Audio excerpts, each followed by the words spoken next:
Joining me now is Karl Rove, former President George W. Bush senior advisor and a Fox contributor. Karl, I look at this mix. You have prisoners freed in Afghanistan. You have a porous border. That does not sound like good news for the U.S. Your take on how that situation might develop? Yeah, the only good news out of this is that the likelihood of one of those 5,000 Taliban fighters who were released making their way to our border and getting across undetected is relatively small. We have a good database in all likelihood on all of those prisoners who were under the control of the Afghans and then were released as a result of the deal with the Taliban.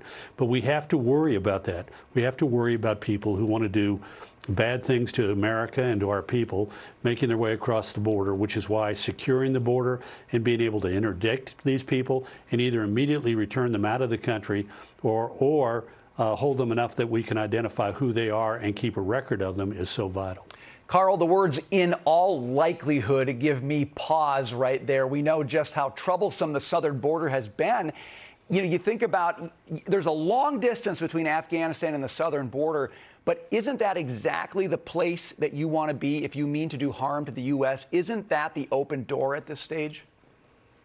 Well, this is why we wanted to, a big part of the war on terror was, fight them over there so we don't have to fight them here. This is why I fundamentally disagree with the decision of President Biden to withdraw a U.S. military presence in Afghanistan. Our combat role ended about 2 years ago. Our last casualty was 18 months ago. We basically held the threat over the Taliban of raining down hell from above with U.S. air assets based at Bagram.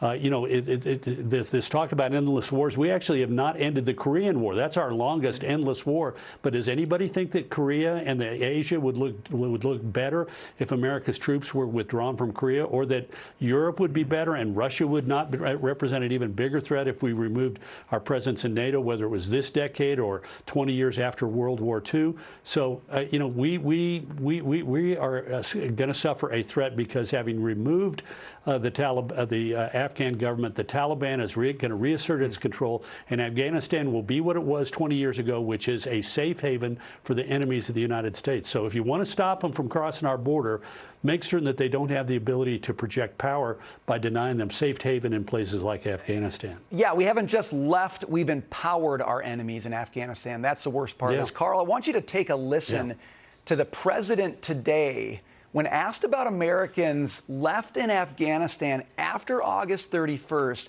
This was his reaction. Take a listen. Sir, what will you do if Americans are still there after the deadline? This is the first person to call. Karl, who will be the first person he calls when they figure out how they're going to deal with post-August 31st?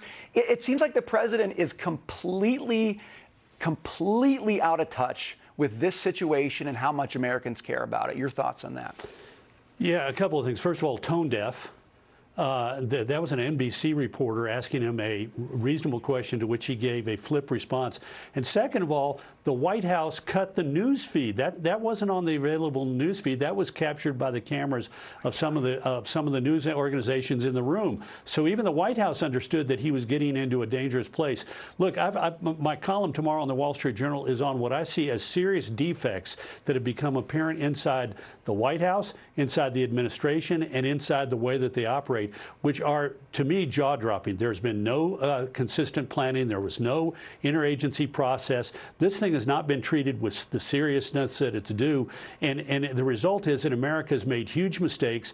Thank God for the military, but even the military is not going to be able to make up for the mistakes that this administration has made in planning or not planning this and executing it poorly. Karl, really quickly, you undoubtedly saw Antony Blinken's briefing today.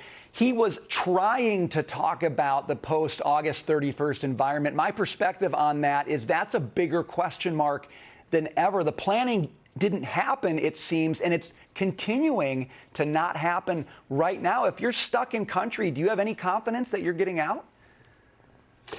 Well, if you're an American citizen, you probably are going to get out because you're going to wave your passport around, and my sense is the Taliban may understand at some level that what the consequences would be if they played games with American nationals. But if you're an Afghan national who has helped the United States over the last 20 years as an interpreter or part of our efforts there, we're not going to get all those people out, and it is a betrayal. And we have a sense of what's happening. I've got a friend in Austin who spent many, many years involved in Afghanistan and has many, many national Afghan contacts, including somebody who attacked, it was his interpreter. That interpreter was met by the Taliban, pulled out in front of his family, killed in front of his family, his arms were cut off, and then every member of his family was systematically killed, except for the 10-year-old daughter who was then turned over to the Taliban. That's the kind of people we're dealing with, and we got to recognize that there are people who stood with us for liberty, democracy, and Western values for the last 20 years that we're leaving in a shameful way to the tender mercies of a barbaric regime in the form of the Taliban. A betrayal rooted in incompetence at the very least. Karl Rove, appreciate your thoughts today. Thanks for joining us. You bet. Thank you, Brendan.